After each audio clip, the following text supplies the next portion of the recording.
안녕하세요 여러분, 세상 돌아보기입니다. 오늘은 23년 8월 7일이고 월요일입니다. 자, 오늘 문화의 힘 꼭지로 하나 골랐고요.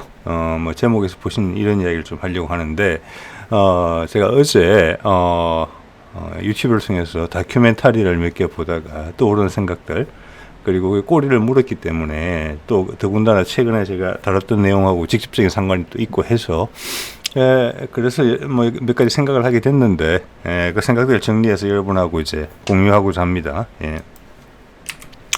자, 제가 지난번에 백제 어원에 대한 이야기를 했어요. 이거 당연히 정답이 아닐 가능성도 많죠. 그렇지만 이런 제안들을 자꾸 해봐야 되는 거겠죠. 그래서 그런 시나리오 중에 하나다. 제안조차 안 한다는 것은 좀 안타까운 일이죠. 신라, 고구려, 백제, 그다음 고조선 등등 조선에 이르기까지 우리의 이름들이 한자하고는 무관하게, 한자는 이제 소리를 따는 용으로 쓰였다는 거, 그 의미가 어디서 왔을까 이런 거에 대략적인 추정이 가능한데, 예를 들어서 뭐 신라는 서라벌이라는 부분이 있고, 또 고구려 같은 경우는 고려랑 같은 이름이죠 사실은. 또 당시에 고마라고 불렸던 흔적이 좀 남아 있고, 이런 건데 백제는 별로 의미가 없었어요. 그래서 그에 대한 이야기를 했고, 이게 이제 러시아 남부 쪽에 있는 몽골족들, 타타르족이 거주하는 쪽에 있는 호수인데 이름이 바이카잔이다. 카잔이 무슨 뜻이냐? 큰 항아리라는 뜻이다. 그래서 저게 크다 하고 상관이 있다. 큰 항아리. 잔은 우리도 쓰는 잔이다. 그리고 여기서는 그것을 항아리라고 번역한다. 그 지역 사람들은. 그래서 바이는 희다라고 볼 수도 있고, 아주 많다. 또 박다랑 상관이 있다. 좀 신성한 것이다. 그래서 이 지역 사람들은 풍요로운 큰 항아리다. 호수 이름으로서는 아주 좋죠. 즉, 이 풍요롭다는 것은 신이 줬다는 것이죠. 그래서 신이 줬다는 의미가 바이에서 오는 거예요. 그래서 많다는, 그게 이제 한자로 바뀌어서는 동북아 로마에서는 백자도 됐고, 백백자도 되고 흰백자도 됐다는 그런 이제 그렇게 해석을 했죠. 그러면 백제는 큰 항아리다. 자, 신라를 사실 한자로 신라로 적지만 그 당시 사람들은 서라불로 읽었던 것 같거든요. 그래서 공식적 국호와 사람들이 부르는 이름이 좀 달랐다. 자, 고구려도 마찬가지다. 그 당시 뭐 고려 또는 고리로 불렀을 가능성이 가장 높죠. 근데 고리족의 뿌리를 가지고 있으니까. 그렇지만 실제 그들은 그들의 나라를 애칭으로 불렀다. 고마라고 불렀다. 그리고 고구려의 수도도 고마라고 불렀다. 백제도 자기들의 수도를 고마라고 불렀다. 자, 그래서 고마라는 이름이 따로 있는 거잖아요. 그래서 그런 것은 일본의 흔적이 남아있는 고구려 신사들의 이름이 고마신사라고 되어 있어요. 발음은 한자로서는 고구려 제국으로 치면은 발음은 고마라고 읽어요. 즉 그때 건너왔던 고구려인들이 그걸 고마라고 읽었다는 이야기입니다. 자, 그러면 백제는 공식적인 이름이라고 봤을 때 어떻게 불렀을까? 이게 잔자가 들어갔는데, 제가 발카잔이 백제랑 비슷하다는 말씀 드렸잖아요. 그래서 지난번에 이런 말씀 드렸어요. 관계토항비에 보면은 고구려가 백제를 백잔이라고 불러요. 백잔. 그래서 저게 이제 잔자는 잔인하다는 잔자인데, 제가 낮춰서 부르는 말이라고 볼 수도 있고, 한자로서는. 근데 발음은 같을 수도 있다. 백제 사람들이 자기들 백잔이라고 불렀을 가능성이 많다. 이런 생각이 들어요. 자, 그러면 풍요로운 항아리. 그러면 삼국의 명칭을 비교해봐도 신라의 명칭은 새로운 희망, 새로운 땅 이런 의미고, 고구려는 고마니까 곰, 즉 신. 뭐 일본 가서도 카미라고 해서 그게 신의 뜻으로 쓰이고 있잖아요. 그래서 신성하다, 자기들의 어떤 신성한 종족이다, 이런 의미를 부각해서 썼는데, 백제는 상당히 세련된 이름이에요. 제가 말한 시나리오가 맞다면은 상당히 문화적인 포용성이 있는 이름이에요. 모든 걸 담는 그릇이니까. 그리고 백제는 상당히 해상 강국이었을 가능성이 크고, 문화적인 나라였을, 저변이 넓은 나라였을 수가 있어요. 딱 적당한 이름이다. 마침 백잔이라고 불렀을 가능성도 있어 보인다. 이런 이야기를 드렸었죠. 그래서 이런 이제 이야기를 쭉 드렸었는데, 어제 제가 EBS인가요? 이거를 봤는데, 이게 우즈벡이나 중앙아시아, 그리고 뭐 터키까지, 발칸반도까지 심지어는 많이 먹는 음식이에요. 팔라프라고 볶음밥이에요. 이게 큰 이제 솥이거든요. 여기다가 지금 기름을 부어놓은 거예요. 해바라기 기름을. 이거 이제 가열시킨 후에 고기가 몇십 킬로 들어가요. 이게 많게는 10,000인분까지 나오네요. 10,000인분. 1,000인분도 아니고 10,000인분. 고기를 한 양 몇 마리 들어가더라고요. 그래서 고기에 뭐랄까 육수를 낸다 그러나, 뭐 육수 기름을 많이 내는 거죠. 고기 기름을. 거기다가 야채 넣고 이러다가 그 위에 나중에는 쌀을 덮어요. 이렇게 뒤섞지는 않고. 그 다음에 나중에 섞어서 야채하고 고기는 다시 꺼내서 자른 다음에 얹어서 주는 이런 볶음밥이더라고요. 이게 그 지역에서는 엄청나게 유명한 음식이고 국민 음식이다 이렇게 볼 수 있고, 이 서빙을 하는 형식이 보면은 파티 음식이에요. 잔치 음식이에요. 잔치 음식. 한꺼번에 여러 사람한테 먹일 수 있는 음식이에요. 그런데 여기서 제가 신기한 관찰을 한 것이, 이 솥을 뭐라고 부르느냐, 카잔이라고 부른다 이렇게 돼 있어요. 예, 그래서 이게 지난번 백제 이야기 할 때도 그 호수가 카잔이었잖아요. 바이 카잔. 그리고 그 큰 호수 옆에 있는 러시아의 주요 도시 타타르 공화국의 수도 또 이름이 카잔이에요. 여기 설명이 뭐라고 되어 있습니까? 중앙아시아, 터키 및 발칸반도도 포함되어 있어요. 여기 루마니아, 뭐 슬로바키아 있는 그쪽이에요.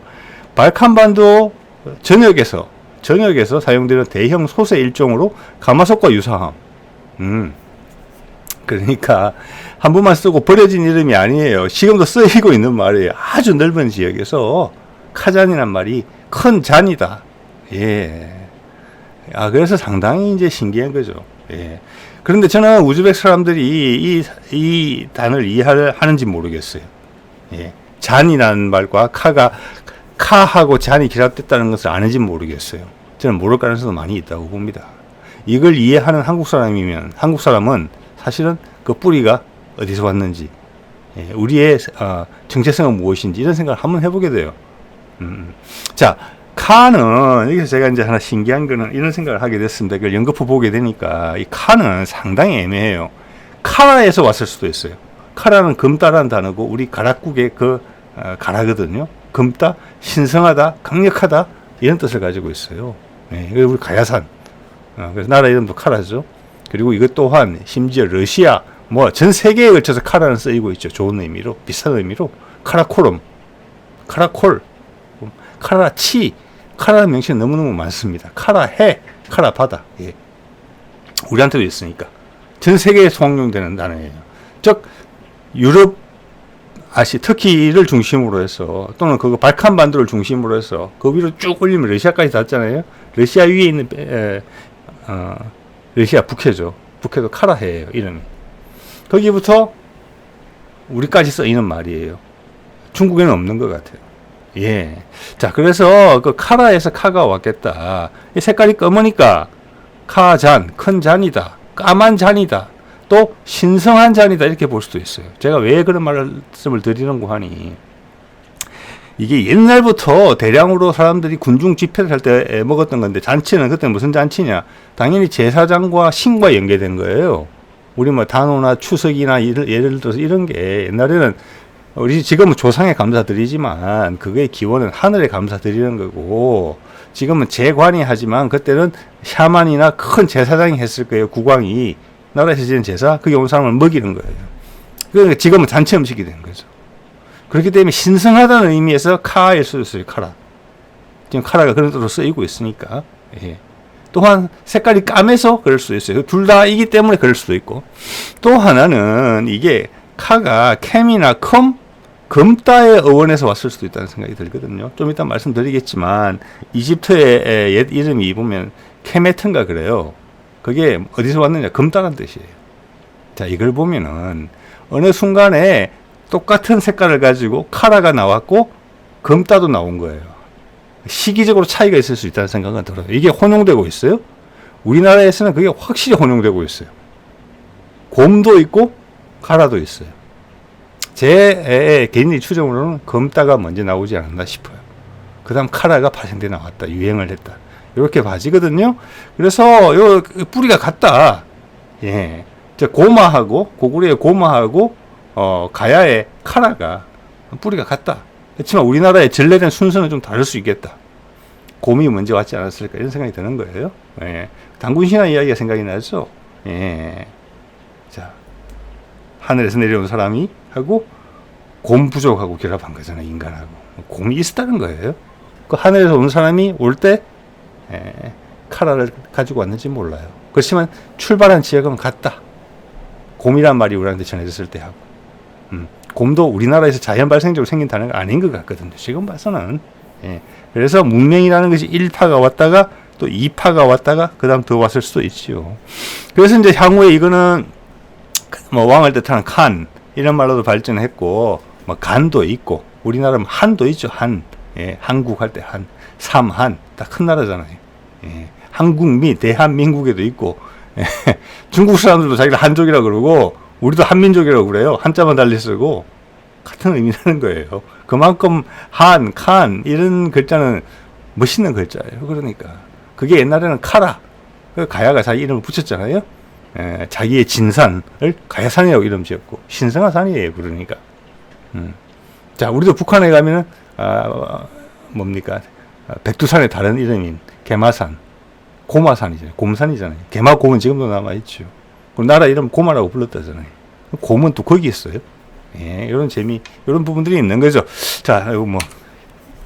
그래서 이렇게 보면은 잔이라는 것은 중앙아시아 쪽에서 흘러온 말일 수가 있다는 생각이 드는 거예요. 지금 벌써 보더라도, 지금 국적으로 보더라도 러시아에 하나 있고, 그 다음 그 밑으로 내려와서 발칸반도에서 다 쓰고 있는 식기구잖아요. 조리기구.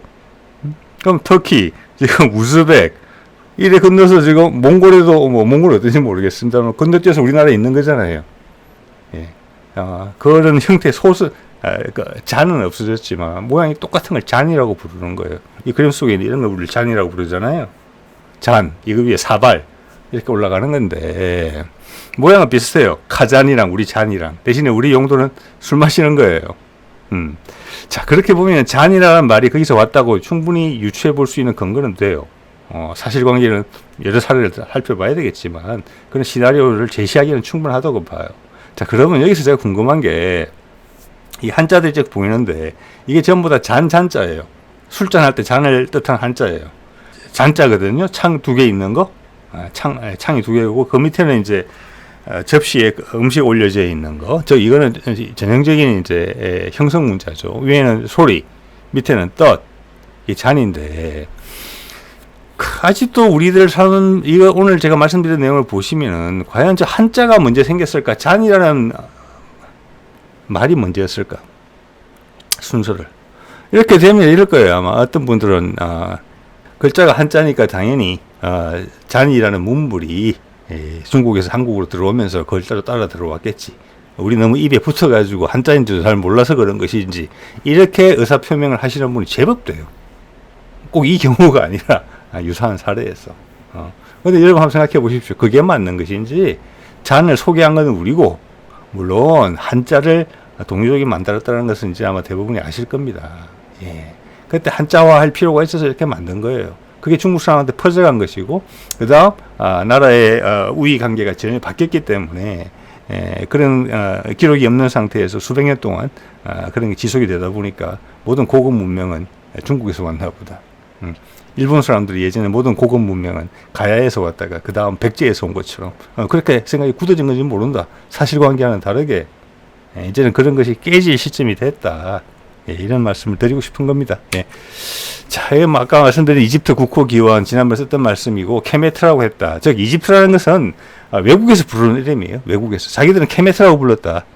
왜 케메트냐?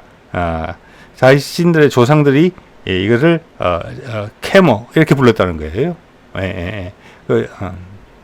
그래서 이걸 보고 제가 그때 그런 추정을 한 적이 있어요. 캠이라는 단어가 상당히 묘하다. 캠은 금따가 될 수도 있고 카라가 될 수도 있다. 키역이 들어있으니까. 그럼 밑에 미음이 있으니까 금따가 될 수도 있다.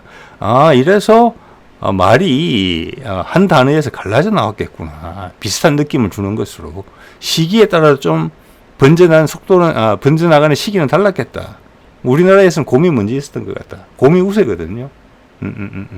자, 그런 것을 아까 카잔을 보면서 제가 그런 생각이 들었다는 겁니다. 이게 카라의 칸지, 금따의 거기서 온 것인지 둘 다 말이 되거든요. 왜냐 이런 사례 때문에. 어쨌거나 신성한 큰 그릇이다. 신이 주는 음식이다. 많은 사람을 먹이니까 맛있게. 그래서 이런 생각을 해보는 거예요. 우리나라에서는 가마솥이거든요. 이게 똑같은 역할이에요.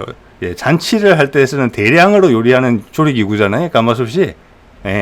우리는 이제 솥이란 말이 생겼기 때문에 잔은 안 써요. 잔은 이제는 술 마시는 용도로 써요. 근데 앞에 카는 아까 금 따는 것에서 유래됐다고 말씀드렸어요. 그게 금 따든 카라에서 왔든. 우리는 가마솥이라고 그러는데 가마 또한 마찬가지예요. 가마도 고마랑 같잖아요. 곰이거든요. 금 따는 것이거든요. 저게 일본어로 가면 가미가 된 거잖아요. 카미. 예, 카미. 신이잖아요. 예.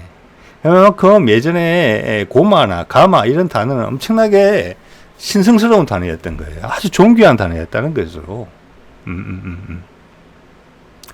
자, 우리가 서울을 옛날에 한성이라고 불렀어요. 예. 그거 무슨 한자입니까? 예. 그거는 큰 성이라는 뜻이죠. 예. 자, 그래 따지면 성이란 말은 누가 먼저 만들었을까? 이것도 참 궁금해요. 한자에서 따서 우리가 성이라고 했을까? 우리가 먼저 성이라고 했는데 중국 사람이 뒤에 한자를 보고 우리도 이걸 성이라고 할게. 그랬을 수도 있어요. 그것의 결정은 어떻게 내리면 되느냐? 누가 성을 먼저 지었느냐? 이걸로 따져보면 돼요. 누가 자신들의 문명에서 성을 먼저 짓고 잘 활용했느냐? 왜냐? 그때 그 사람들이 그 말을 만들었을 거거든요. 그걸 부르기 위해서. 그리고 그 문명이 전파돼서 누가 뒤에 따라 했으면 그때도 성이라고 부르실 거예요. 이런 생각이 오늘 하나 포인트가 됐으면 좋겠습니다. 자, 그래서 둘 다 이거는 파티에 먹는 음식이에요. 잔치에, 페스티벌에. 예? 그래서 아까도 말씀드린 것처럼 큰 제천 의식에서 끝내고 밥을 먹는 거예요. 야외에서. 그것도 목적이 똑같아요. 카잔이나 가마솥이나 이름도 비슷해요. 뿌리가 금따가 들어있는 것이죠. 신의 색깔이죠. 금따가. 이걸 쓰다 보니까 제가 또 불현듯 또 드는 생각이 잔치. 여러분 잔치의 어원 생각해 보셨습니까? 잔치가 한자일까요? 지금 바로 찾아보겠습니다.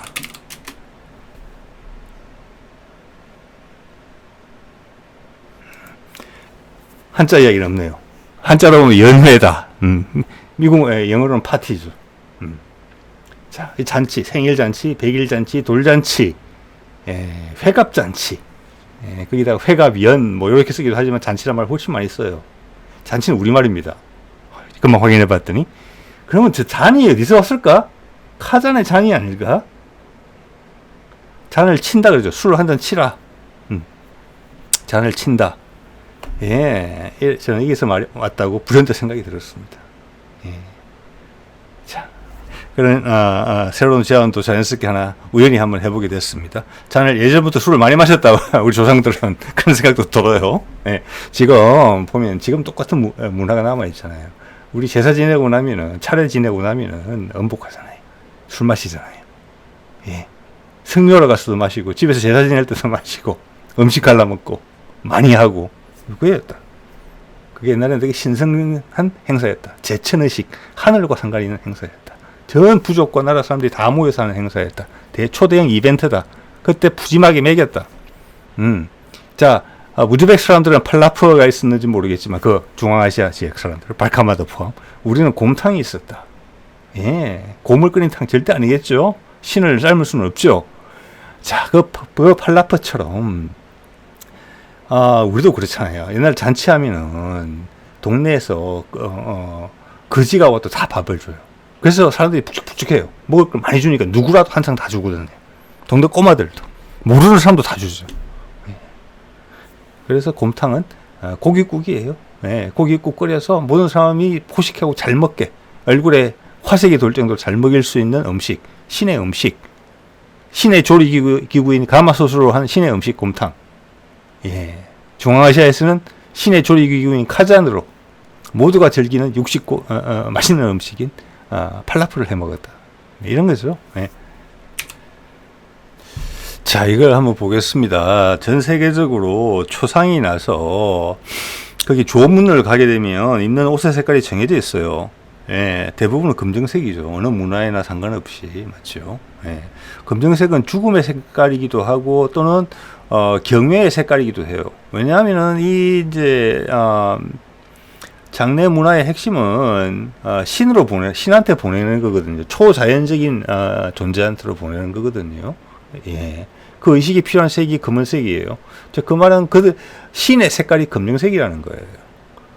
뭔지 모르지만 우리도 현묘하다 그러죠. 현묘하다. 이게 검정색을 이야기하는 거거든요. 짙은 물, 깊고 푸른 물. 여러분 옛날 강물 같은 거 도도히 도는 거 보신 적 있었을 겁니다.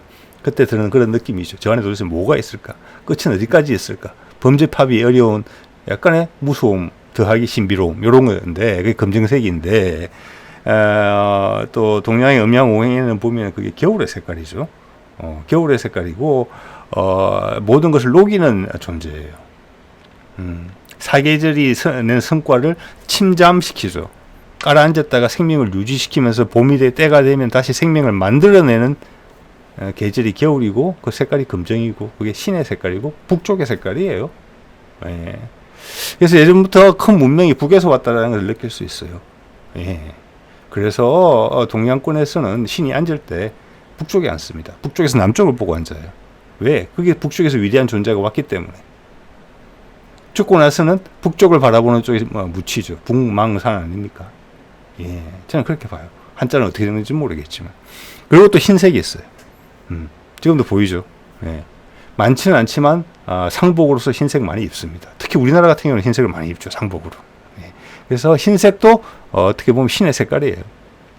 그래서 그 두 색깔이 보면은 제가 구분을 해보자면 검정은 권위, 힘 같은 신이라는 측면에 있어서 그런 점이 강조되고 희라는 것은 빛이거든요. 빛이고 박다, 봄 이런 거예요. 생명이에요. 이거는 우리한테 신이 우리한테 주는 선물이에요. 그래서 둘 다 신과 관련된 거예요. 예, 저는 그렇게 봅니다. 자, 그렇게 봤을 때 우리나라가 흰 옷을 즐겨 입었다. 그래서 백이민족이다. 이런 말을 옛날에 우리 어릴 때 많이 썼는데 나중 됐더니 그게 좀 어떻게 보면 그렇게 자랑할 일인가? 우리가 염색 기술이 없어서 그랬나 보지. 이런 비아냥 소리도 또 들리더라고요.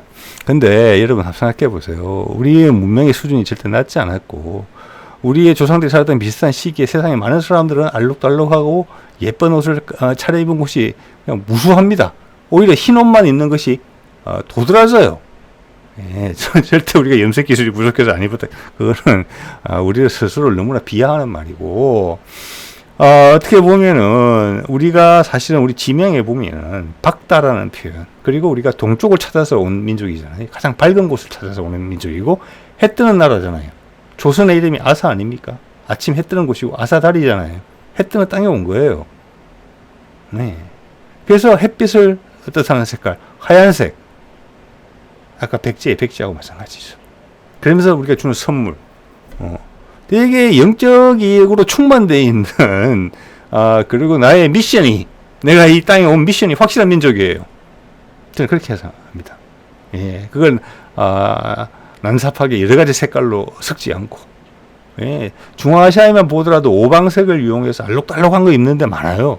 근데 우리는 그렇지 않아요. 우리 오방색을 다 알죠. 그렇지만 우리는 이렇게 갔어요. 예, 되게 어떤 우리가 가진 어떤 되게 창조성이나 이런 것이 그 질박함에서 나와요. 단순하지만 아름다운 거. 되게 교조적이지 않지만 깊이가 있고 유연한 것. 이게 우리의 힘이거든요. 주위에서 우리나라를 볼 때, 특히 일본 사람들이 우리를 지켜볼 때. 예. 교조적이지 않은데 깊이가 있거든요. 힘이 있거든요. 그게 그런 거랑 상관이 있다고 봅니다. 우리 스스로를 되게 높이 본 선민의식이 아주 강했던 민족이에요. 옷 색깔만 보더라도. 예, 예. 자, 그 정도 말씀드리고 여기에 대해서는 그래서 이 한자 이야기를 하다 보니까 이 말씀도 한번 드려보고 싶어요. 어차피 가능한 시나리오 제시하는 거니까. 이 그림도 다른 제가 몽골의 말에 대한 어떤 다큐를 보다가 나온 내용인데, 여기가 몽골의 카라코름이거든요.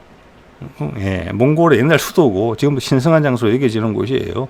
여기 있다가 이제 몽골이 이제 중국을 통일하고 나서 그때 베이징, 지금 북경으로 이제 수도를 삼게 되죠. 예, 예. 그 전까지 있던 곳이에요. 예, 예. 자, 이 이름이 카라코름이죠. 예, 상당히 의미가 있죠. 카라 하면은 검정. 이거는 또 중앙아시아에 다 깔려있는 말이고, 건너뛰어서 우리한테도 가라, 이런 말이 남아있는 거니까. 코름이라는 것은 큰 장벽, 큰 강, 신성한, 예, 그런 의미로 쓰이는 것이죠. 예. 그래서 이제 그런 명칭이 다 설명이 되고, 코름이 또 카라콜 이런 것은 또 호수를 뜻할 때 써요. 예. 그래서 저런 게 나중에는 우리나라 와서는 고을로 안착이 되지 않았느냐. 예. 이렇게 생각이 돼요. 고을의 어원이다라고 보는 거죠. 예. 자, 여기 이제 이런 게 나오는데, 우리가 극다라는 말이 있죠. 걸이라는 것은 걸과 말이 있죠. 우리 민족의 정체성에 있어서 핵심적인 요소죠. 걸과 말. 근데 걸은 극다에서 왔다는 게 확실해요. 예. 옛날에 연필이나 붓이 없을 때는 최소한 진흙판이나 뭐랄까 딱딱한 표면에 긁어야 됐거든요. 그게 지금 남아 있는 거잖아요. 그래서 긁다에서 글이 왔다. 검을 긋다 그러잖아요. 검이 그거예요. 예, 그게 글이 된 거거든요. 근데 말은 어디서 왔느냐 이게 상당히 궁금한 지 오래됐어요. 예. 그거 보면은 한자로 보면 언이라고 돼 있거든요. 예, 언자인데 저거는 제가 봐서 상형 문자가 아닌가 싶어요. 이건 제 개인적인 추정이에요. 왜냐하면 밑에 입구자가 있죠. 입구자고 위에는 뭐냐면 제가 보기에는 관을 쓴 사람으로 보이거든요. 예, 관을 쓴 사람이 입을 열고 있어요. 말을 하는 거예요. 이건 어떤 규칙이나 법령 같은 거를 세게 강하게 이야기하는 거예요. 언은 그런 표현이 상당히 어떤 뭐랄까 권위가 있는 그런 말하기거든요. 그러면 그냥 우리가 보통 말이라고 하는 말은 어디서 왔을까? 뭐 제 주장은 이렇습니다. 말맞자 있죠. 저 상형 문자 분명하죠. 말이 달리는 모습이잖아요. 저는 그 말맞자가 중국 사람이 말맞자를 만들 이유가 없어요. 예. 왜냐? 그 말은 초원지대에 유목민들이 쓰던 동물이에요. 가축이죠. 자, 그 사람들이 말을 수도 없이 활용하면서 말에 대한 명칭이 있었을 것이고 그걸 말이라고 불렀을 거예요. 지금도 보면 몽골에서는 발음이 안 나오던데 구글에서 모와 M이 들어가는 요 정도 발음이 돼요. 중국말로 하면 마 대충 이렇죠. 이렇게 약간 쉼새가 들어가서 우리는 말 이렇게 하는데, 자, 저거는 분명히 말이라는 동물을 처음 봤을 때 중국 사람들이 보고 이걸 뭐라고 불러요? 그 사람들이 하는 말을 흉내냈다고 볼 수밖에 없는 거죠. 그래서 삼국의 말이 다 비슷한 거예요. 몽골, 우리, 중국이. 그런데 우리가 쓰는 말이 이 말맞자하고 상관이 있다고 제가 보는 이유는 우리가 이 말이라는 표현을 쓰면 영어로 하면 랭귀지죠, 랭귀지. 근데 말이라는 단어를 쓰는 용례가 보면 상당히 독특해요. 제가 몇 개 적어봤거든요. 생각나는 대로. 이 말 저 말 말이 많다. 말이 전해져 온다. 말이 새어 나온다. 우리가 아주 자주 쓰는 표현이죠. 일상생활에서. 그러면 우리가 쓰는 이 말은 영어로 굳이 번역을 해보자면 랭귀지는 뭐 당연히 말도 안 되는 이야기고, 물론 그 정도 쓰죠. 한국말, 뭐 중국말, 미국말 하지만 우리의 말은 단지 랭귀지라는 단어로 담기에는 폭이 너무 넓어요. 용례가 너무 다양해요. 그런데 이 말을 영어로 어떤 단어를 선택하면 제일 비슷하겠느냐? 제가 생각해본 게 메시지예요, 메시지. 말 대신에 메시지란 말로 딱 맞아요. 이 메시지, 다른 말로 하면 스토리, 이야기. 예. 뭐 스토리라기보다는 메시지가 맞는 것 같아요. 전달하는 거죠. 자, 이 메시지, 저 메시지가 너무 많다. 혼란스럽다는 거예요. 그죠? 예, 그 메시지가 전해져 온다. 예, 메시지가 새어 나왔다. 그래서 제가 이걸 이 배경 사진을 쓴 겁니다. 이 카라코름에서 사람들이 말을 타고 흩어지기 일부 직전이죠. 이게 전령이에요, 전령. 예전에는 이게 가장 빠른 속도로 넓어진 영토에서 말을 전달하는 방식이에요. 우리나라 사극에 넘쳐나게 나오죠. 예, 어디서 외적이 침입했으면 말 달리는 모습 엄청나게 자주 등장하죠. 그래서 이 말이란 단어는 진짜 가축 말에서 나왔겠다. 말이 왔다. 예. 즉 어디서 소식이 전해져 온다는 것은 곧 말이 도착해야 돼요. 그래서 동시에 여러 가지 말이 올 수도 있어요. 예를 들어서 뭐 외국어가 침범했는데 부산에서 올라오는 전령이 있을 수 있고, 전라도에서 올라오는 전령이 있을 수 있고 이렇잖아요. 그럼 동시에 여러 말이 올 수 있어요. 여러 다른 메시지가 들어올 수 있어요. 자, 뭐 이런 게 제가 제시하는 시나리오의 근거라고 볼 수 있습니다. 뭐 다른 분들이 어떤 말씀을 이미 하셨는지 아니면 한 적이 없는지 모르겠어요. 그렇지만 하나 고려해 볼 만한 우리 말의 어원이다. 이렇게 이제 보는 거죠. 네. 자, 각골 문자 같은 것은 동이족이 먼저 개발했다. 그걸 세련되게 가다듬은 것은 중국 민족이 가다듬었는지는 모르겠으나 처음 상형 문자를 만든 것은, 한자를 만든 것은 동이족이다. 뭐 그거는 좀 다 아시리라고 봅니다. 예. 자, 그래서 문명의 흐름을 보자면은 이런 거예요. 저 위에가 홍산 문명이고 고조선의 근거지로 보이고, 저기서 이제 보면은 우리 민족의 독특한 어떤 무덤 형식, 그리고 이제 홍산 문명은 신석기 문명인데 또 뒤로 가면서 청동기로 넘어가면서 저기 뭐 우리의 청동금이 여기서 발견되죠. 당연히 한반도로 이어지는 겁니다. 묻은 양식하고 그게 저기 산동반도까지 내려와서요. 예. 그리고 이 왼쪽 가운데 있는 게 초기 중국의 도읍지예요.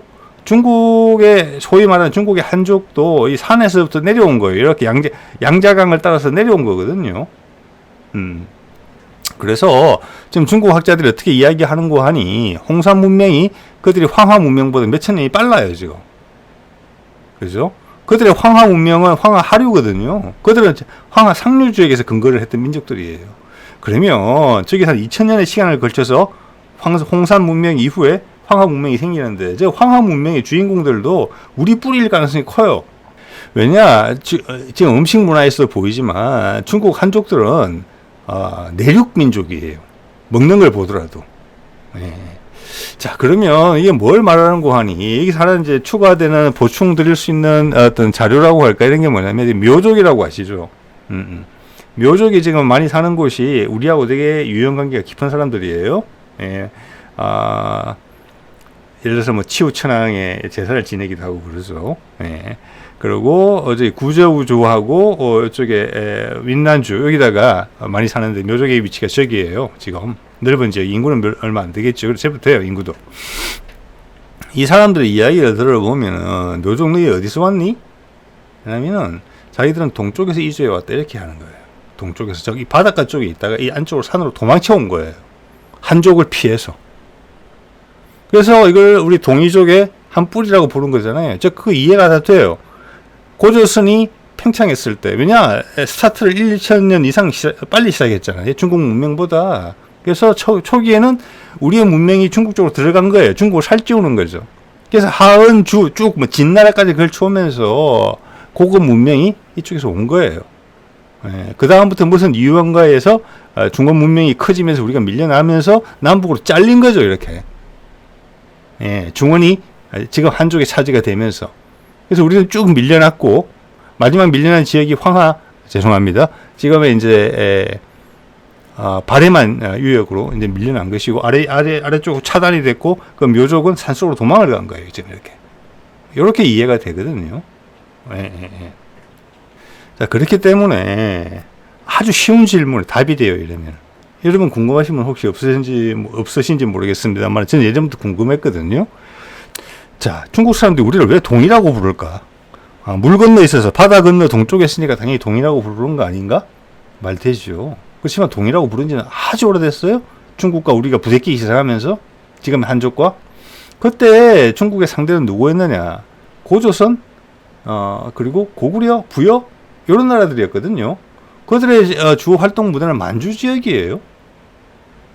자, 초기 중국의 도읍지 보이시죠? 그래갖고 이 사람들이 산동반도로 밀고 나왔다 하더라도 어느 정도 우리를 오랑캐라고 부르려면 방향을 붙여서 오랑캐로 부르려면 우리를 북이라고 불러야 돼요. 동이가 아니고. 네. 저는 이 말이 모든 걸 인정을 해준다고 생각해요. 그래서 우리는 중국 해안가를 따라서 쭉 우리 영역으로 삼고 있다가 중국이 한족이 커지면서 잘렸다 위로 밀려 올라갔다. 원래는 초기 중국 사람들 입장에서 봤을 때는 우리가 그대로 동쪽에 있었다는 이야기예요. 예, 산둥반도부터 저쪽까지 다. 그럼 중국 스스로 인정하는 거예요. 예. 자, 그럼 그 영역이었으면은 우리가 동이었기 때문에 홍산 문명에서 시작해서 저기부터 출발을 해가지고 밑으로 내려왔다는 거예요. 저 문명은 북쪽에서 온 게 맞아요. 그러면서 황하 문명도 우리가 우물 튀어온 거예요. 한 2,000년 있다가. 그러다가 이제 조금씩 전개가 됐겠죠. 그러면서 중국의 민족들이 힘을 키우면서 성장을 했고 그때는 당연히 고조선의 영향을 많이 받았겠죠. 지금 한단고기 같은 거에 보면은 고조선 설명할 때 보면은 중국에 대해서 우리가 중국 초기에 우리가 준 영향을 많이 그들이 배워간 게 보여요. 그래서 우리의 고조선 사람들, 그 사람들 신으로 모시는 사람이 여러 개 있잖아요. 그래서 동이의 나라는 선비의 나라라고 공자가 은근슬쩍 이야기한 겁니다. 그들이 배웠기 때문에. 예. 자, 그래서 그런 이야기도 있는 거예요. 그럼 왜 저기서 큰 영역을 잃었느냐 했을 때 지금 중국에 큰 홍수난 부분들이 있는데 큰 물이 났을 가능성이 크다. 예를 들어서 고구려를 이은 발해, 남북국 시대를 열었던 발해가 망가질 때도 뭐 예를 들어서 백두산 분출과 상관이 있다. 그래야만 그 갑작스러운 멸망이, 쇠락이 이해가 된다. 고조선도 그런 사례가 있었을 것이다. 왜냐하면 여기 엄청나게 큰 홍수가 났을 수 있다. 이런 이야기를 하시는 분들도 있고, 그러다가 이제 수세기가 지나면서 왕조가 몇 개 바뀌면서 이제 중국의 종족들이 거의 100% 이제 한족화되면서 바뀌게 되는 거죠. 물론 그 안에 많은 동이족들이 흡수가 됐겠죠. 그 과정에서. 자, 그렇기 때문에 고구려도 그렇고 우리가 본거지가 마지막으로 위축됐을 때도 지금 왕금성의 위치로 비정되는 곳도 저기 어디냐, 텐진 부근이란 말이에요. 예. 그래서 고조선의 뒤를 이었다고 봐지는 고구려나 발해가 고토 회복을 외칠 때는 저기를 말하는 거예요. 지금 홍산 문명 고조선, 우리 민족의 뿌리 저 지역을 중국한테 뺏겼기 때문에 다시 빼앗아야 되겠다라는 게 고토 회복은 목표는 저기예요. 고려가 고토 회복을 이야기했을 때도 저기는 확실히 우리가 확보해야 되는 거예요. 왜냐하면 우리의 뿌리가 저기니까. 고향을 뺏긴 꼴이란 말이에요. 자, 오늘은 다큐멘터리에서 본 카잔이라는 단어로 시작해서 생각이 꼬리를 물었는데 그것들을 한번 정리해서 여러분한테 한번 말씀드려봤습니다. 오늘 이 정도로 하겠습니다. 네.